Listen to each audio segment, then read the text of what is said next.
Isang magandang araw sa ating lahat mga kaswabe, no? So tama nga yung nabasa niyo sa thumbnail ko, 1,115 subscribers in just 5 days.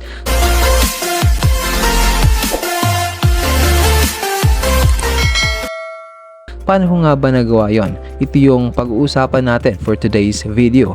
Ang content na to ay talagang swak na swak sa mga tulad kong nagsisimula pa lamang bilang isang YouTube creator. Ito nga pala yung YouTube channel ko, Mr. Suave TV. As of today, June 3, 2024 ay meron akong 2,150 subscribers at 11 videos. Usually yung mga content ko dito is more on tutorials, pero lately ay trinay kong ma-explore. Nag-upload ako ng ibang content at isa nga din ay yung nagbigay sa akin ng swerte. So paano ko nga ba nagawa yon? Lipat lang natin to sa YouTube Studio. Yan. Andito na nga tayo sa YouTube Studio, no? Kung mapapansin nyo ay monetize na nga ang channel ko. Malit pa nga lang ang kita natin dito. Nasa $1.11 pa lang tayo. Pero at least, kasali na tayo sa YPP na tinatawag. Ito yung YouTube Partner Program na kung saan ay magsisimula na tayong kumita gamit ang mga ads at ibang earning ways ni YouTube. At malaking tulong nga yung nagawa kong content na talagang nagbigay sa akin ng swerte, no? Para sa mga nagsisimula pa lamang bilang isang YouTube creator ay talagang napakahirap ma-monetize.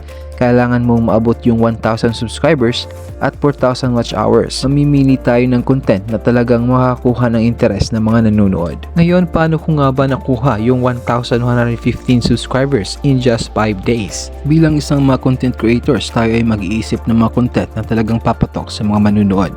At kabilang nga sa mga ito, ang mga sports content kaya na lamang ng basketball at boxing.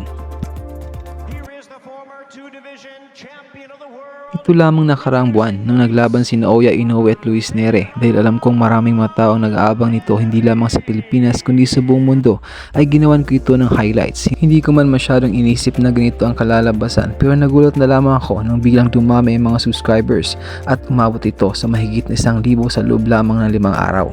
Makikita natin dito na in-upload ko nga ang video nitong May 8 nitong taon. At dito naman ay makikita na 979 lamang aking subscribers noong May 7. Mula nang in-upload ko ang video noong May 8 hanggang May 12 ay umabot nga ako sa 1,115 subscribers.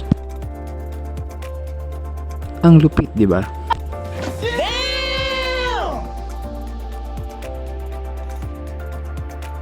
At dahil nga sa alam ko na ang mga content na ito ay masyadong hinihigpitan ng mga may-ari, lalong-lalo na ang mga kilalang sports channel sa YouTube, ay pinalitan ko ito ng mga background music lalong-lalo na sa entrance ng dalawang manglalaro.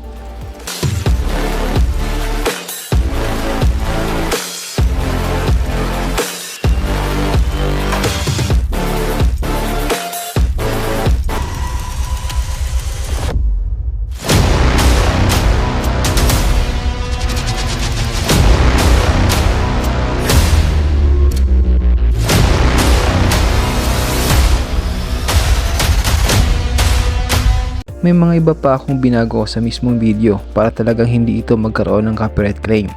Pero noong May 13 ay nagkatanggap ako ng copyright removal request at doon ay wala na akong magagawa dahil ito nga ay base sa copyright law ni YouTube. Ngunit ganun pa man ang nangyari, nagpapasalamat pa rin ako dahil dito sa video ito ay nabot ko ang 1,000 subscribers at 4,000 watch hours na mahalagang requirements para ako ay ma-monetize dito sa YouTube. Sana ay may natutunan kayo sa content natin ngayon, lalong-lalo na sa mga gaya kong nagsisimula pa lamang sa mundo ng YouTube creators. Muli, magandang araw sa ating lahat.